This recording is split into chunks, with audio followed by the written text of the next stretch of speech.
In 1961, Chicago radio personality Studs Terkel interviewed Italian soprano Licia Albanese.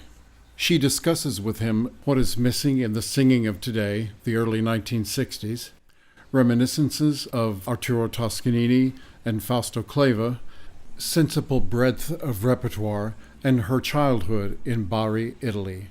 Part 2 of 2.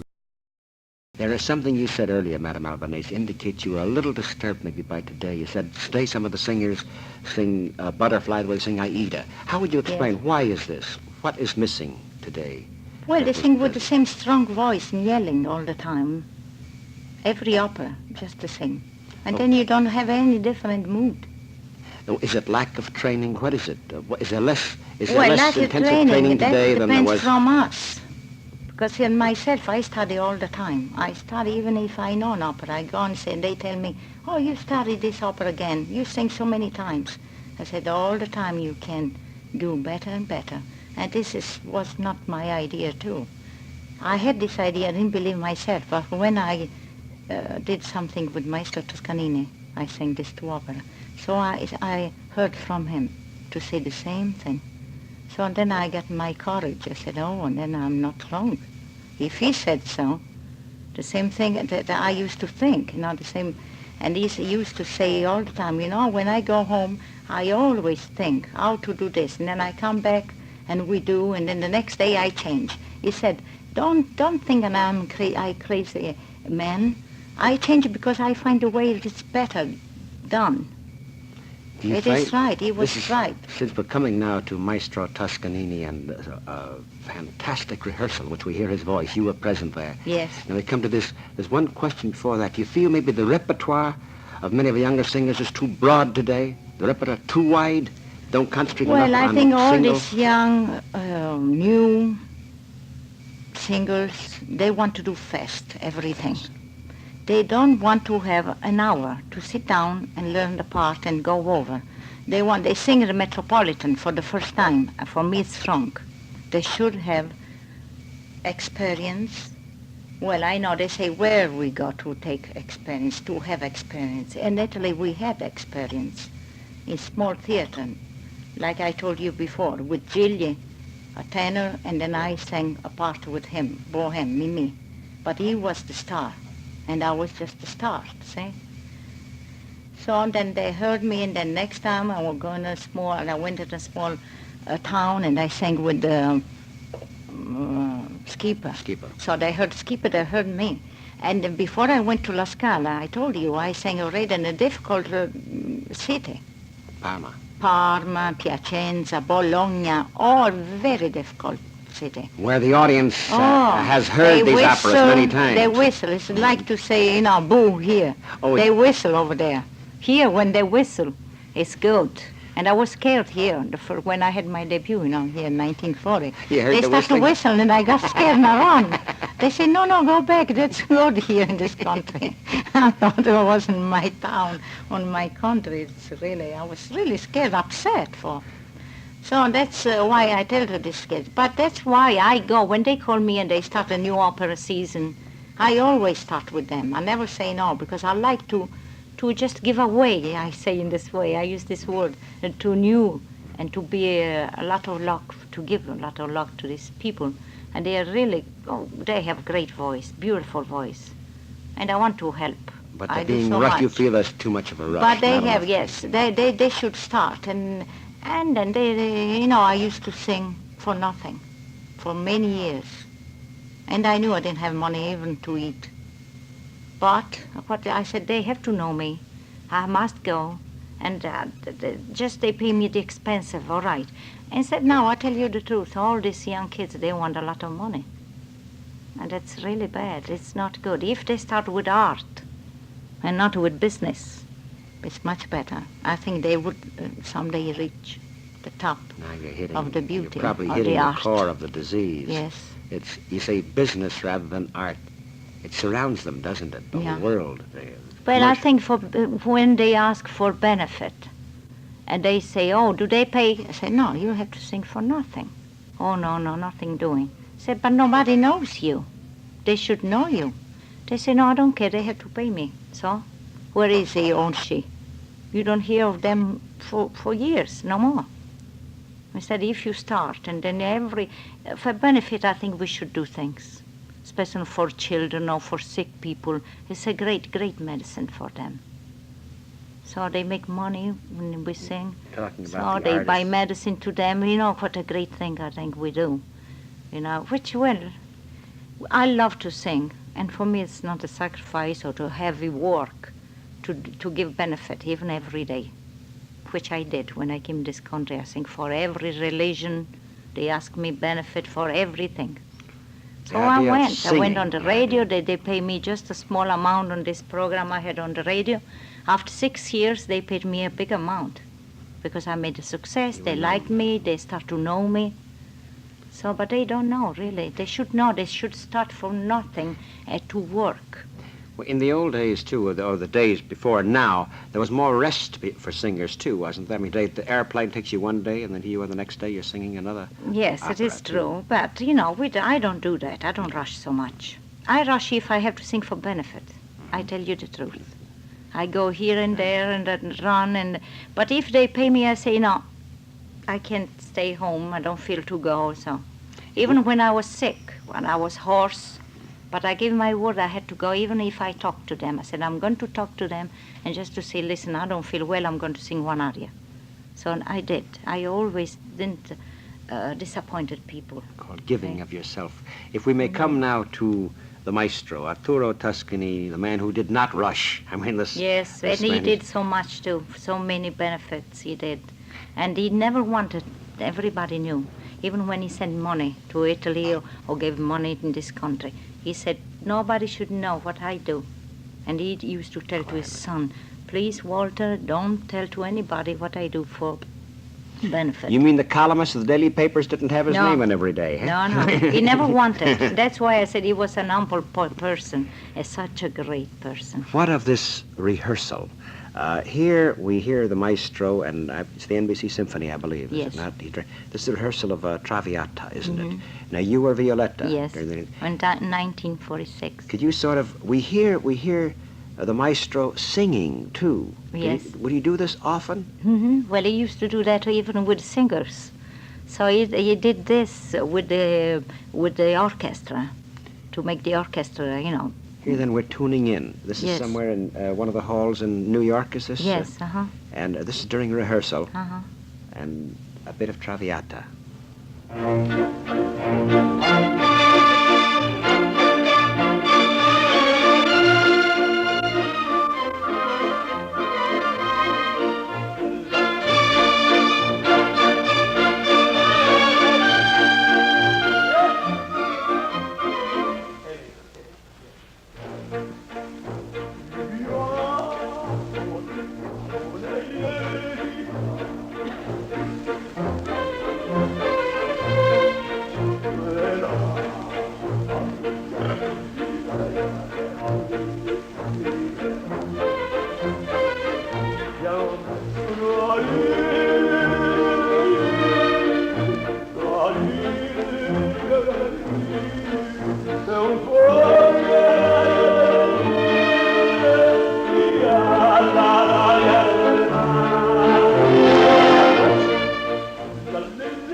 conductor conducting this way, don't go to play tit, tit, tit, tit. Look to the conductor and play your volvo like the conductor speaks. But I recommend you, don't need to be a great man. You need to play only Wagner or Beethoven. Play also Traviata if you are able to play like Traviata is what, no? Perché delle volte, sai? I like music, like I like Mozart, the same Verdi. If you cannot understand, it's what for you. What was that he said there, Madame Albanese? I like Mozart as much as I like Verdi. Wonderful. Yes, he said the way you love Mozart, you should love Verdi, which is beautiful too. See, well, they used to conduct only concerts, classic. So opera is less classic. But he used to say in the opera you can find everything. You find classic music, and voice, and quartet, and duet, and then the orchestra alone. Everything is put together in an opera, which is true. He was saying there earlier, you watch the conductor play the way the conductor sings. Is that what he was saying? Yes, he said, you look the way I sing with this expression, very strong expression, and with warmth. That's the way you had to play, and look at me. Really was a great experience for me to be with him. Too bad it was just at the end of his career. You say he always sang. Would you mind telling us about that? Well, he used to, if you hear the Traviata with the maestro, he used to sing with the singers too. So he used to do with this humming, Then it was really a pleasure. What a great maestro. And what was he always felt for the singers, didn't he? Yes, What did he tell the yes. orchestra? Sometimes never drown out? None. He says never drown the voice of a singer. We have singers here. When we are alone, you play forte, like it is written, fortissimo or mezzo forte. But when we have an artist, the place is written forte with one F. You put an M and an F. That means mezzo forte. And when it's one P, it's piano. And he used to say put 2P, and that means pianissimo. See? Very quiet. Yeah? Very quiet. And never to draw out the voice of the singers. Always the respect for the Respect artist. for the on artist, stage. because they come to hear them, not us, he says. So And then when we play alone, he said, then we do all the things written on music. And he was right, really right. Here then is the maestro in the pit with his orchestra, a very distinguished conductor, Yes. yet always saying he sublimates himself to the Well, artist he used on to the have a stage. heart for everything. Heart for the singers, heart for the players, for himself, which he was a great, how do you say when a person always study? Well, he was Studious or conscientious. He was studying all the time. All the time. Every moment, through the records and listening is rehearsing on records, which is a great help too. Even in That's his a latter great- days, too? Oh yes, we used to make all the records rehearsing, and he used to go and call us to say, listen, come over and see here, you the tenor to Pierce, you singing troppo forte. That's too, and then I said to Maestro, you want me to put more voice in? He said, no, you should, because you are a sick girl. Traviata has a TB too. She's very sick. So you should, especially in the last act when she's dying, you cannot scream. He's a very healthy girl, Licia Albanese, always singing sick girls. Always. No, when I sing Manon Puccini, that's a very healthy girl. There's something, coming back to Toscanini again, something he said here during this drinking song. What did he say now? He wanted champagne. Well, yes, he wants something very gay, very gay. He said the first act of Traviata, you should feel to have champagne, to see champagne all around. And that's what he picked up the music. He used to give ideas. And that's right, because given ideas, you can start to do things in the right way. So we were so fortunate to have him given ideas. But now nobody gives ideas to anybody. They don't. And I want to give ideas to the Well, new what and is it? young You say- singers. what about, if we may for a moment, something you just said, the conductor, let us say a conductor today, a conductor today living and working, he doesn't do what Toscanini did. He's a beginning ideas, but just conducts. A little, would give some ideas because he used to love Toscanini. It's Fausto Cleva. He's a conductor metropolitan. He was a protege of Toscanini. One. Well, yes, he was friend with Toscanini, but he is one that helps the artist when we have rehearsal with him. This is the only one. But sometimes he has so much to do. It's too much. They have so much to do. They have 1 hour rehearsing this opera, and then the next hour they rehearsal Wagner.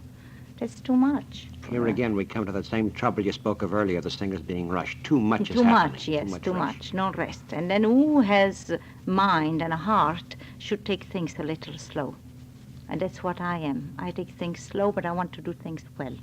And I don't care to rush. If they rush me, I start to be upset, and I'm not an upset type. I'm very quiet and calm, and I want to be calm. Yes, Madam Licia Albanese, you've given us a portrait of an artist, of you, who will not be rushed, no matter how hectic the times are, because what you do, right. The art is important. Perhaps a little reminiscence now of your girlhood, of your childhood beginning, since you mentioned Bari, the port city. Well, I'll tell you. Always the singer? Right away. No? Well, yes, I did start young. But the only instrument we just learn, soon we are born in Bari, is the piano. All family, everybody. So we were 6 kids. So, and then we start to play piano, and I was just one of the youngest. And we dance. We love every kind of dance, Charleston. And that time I was a kid, but I learned that too. Waltz and mazurka, every kind. And one step, I remember that time. And my 3 brothers, they loved the jets. Like time, jazz? yes, they had jets. And they built their own drum, they did a lot of good things. And they used to invite us in this, to dance and to make everybody happy, because we were really well known in Bari to just, the family, Albanese family was a very gay family, and we used to sing, to dance, and to entertain friends, Albanese cousins. means what? The name Albanese means something, doesn't it? Well, we have Albania close there. Albania. Maybe my that's- grandfather father came from Albania. Who knows? We are just opposite them. With the clear weather, we can see the mountains of Albania. And I'm sure I never find out. So, you need time to find out where you come from. And really, I don't care too. So, and then we start like that. And when I was 12 years old, my oldest sister used to sing so well with a dramatic voice. So I started to sing with her some duets of operetta, just light opera. We used to love operetta most than opera. And my teacher, the pianist, came one day and heard me behind the door.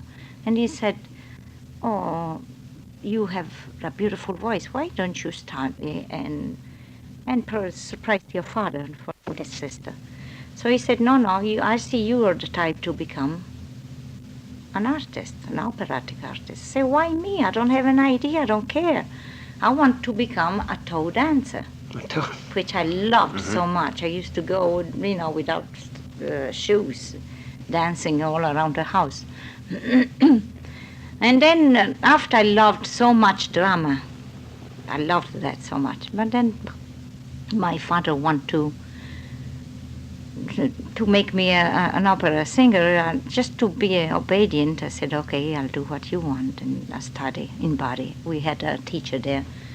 But after 2 years, he died, and I left. And he said to me, "Please, when I die, just go to Milano and finish your studying and sing." So I did, but with any idea, I didn't care. I was a very quiet girl. In the family, really, nobody knew me.